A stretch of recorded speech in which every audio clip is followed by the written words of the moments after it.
Anytime I run low on content ideas and I ask people what they want to see on any of our channels, they always say chicken videos. We want to know more about chickens. And so I feel like I've covered everything there is to cover about chickens. You can scroll back and find lots of chicken videos. But here's another chicken video. And today's video is just about being practical. So I currently have over 200 chickens, which is little bitty compared to some people and really huge compared to some people. I've had chickens for 11 or 12 years now. And everything that I do with my chickens is always just very practical. So from the housing all the way up, it just needs to be thought out to best keep your chickens safe. And so like I know if you don't have chickens yet, you might be on Pinterest and you might be pinning all sorts of beautiful chicken houses, and they've got wallpaper and they've got chandeliers and they've got white walls and they've got windows and they've got all the things. And I know that you think that sounds amazing, but I just want to remind you that chickens don't care. And I know the rest of the world is going to tell you, oh no, it doesn't matter, do what makes you happy.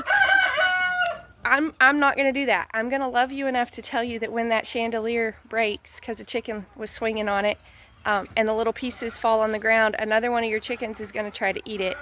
And they might not eat it, they might be fine, but they might eat it, and then you might end up with a problem. And your wallpaper is going to get nasty. Like, I need to bring a blower in this place and blow down all the cobwebs and the dust. It's gross, it's nasty, and you might not care, and you might think that'll be fine. But I just want to remind you that chickens are a lot of work anyway. Not like, it's not exerting work that you cannot do, but it is constant work. You have to check the chickens every day. You have to feed them, you have to water them, you have to collect eggs.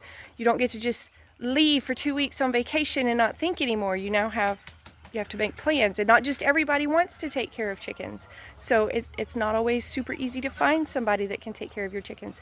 And then you have the eggs, and you have to figure out what to do with the eggs. And am I selling the eggs? And if I'm selling the eggs, am I going to make a profit, or do I just want to get rid of them? Maybe I'm just giving the eggs away, but now I feel put upon because my people just want free eggs, but I'm paying a lot of money to have these eggs.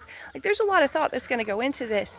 And so to make that effort, to make it harder on yourself with the fancy coops and all the things, I'm going to recommend you not do that.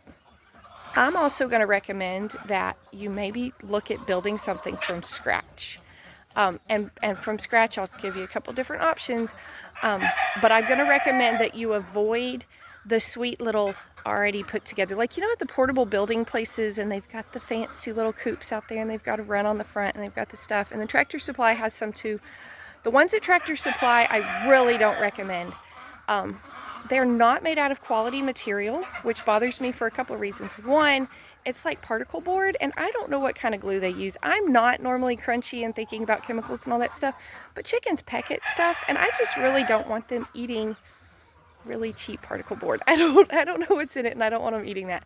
And it's not going to last very good with the poop and the moisture that's involved, because waters leak and different things. It's not going to last very long, and so you're going to spend a pretty significant amount of money up front for something that doesn't always last. And the same thing with the ones that you can get pre-built and get them moved onto your property. Yes, they're pretty.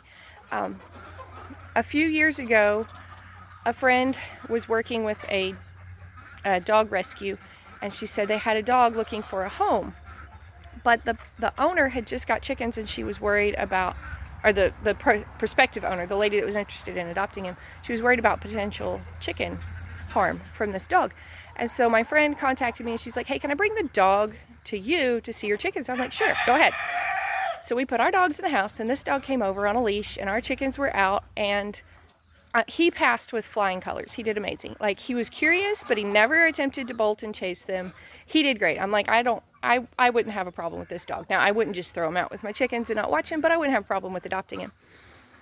But then the lady shared a picture of her coop, and she's like, I don't know, is this strong enough? And it was one of those, like, pre-manufactured, they bring it in on a truck, drop it in your yard kind of coops. And I look at it from the 2 or 3 pictures she posted, and I was like, this is one small thing I would change. I own chickens. This is one small thing I would change. And she got really mad. And she was like, I paid over $5,000 for this coop, and it is beautiful, and I am not changing anything about it. Over $5,000 for a coop that would hold maybe 20 chickens. This whole coop, that is 200 square feet, plus another, yeah, I think it's 200. No, I think total between the other piece on the back, it's now 300 square feet. This whole coop, this pen over here, this feed shed, and probably that greenhouse too.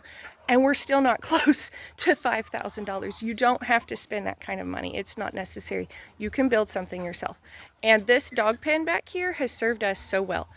Sometimes you can find these fairly cheap used, but even if you buy a new one, it's probably going to be at or a little lower than the cost of one of those fancy coops, and it's going to do better because it's built stronger.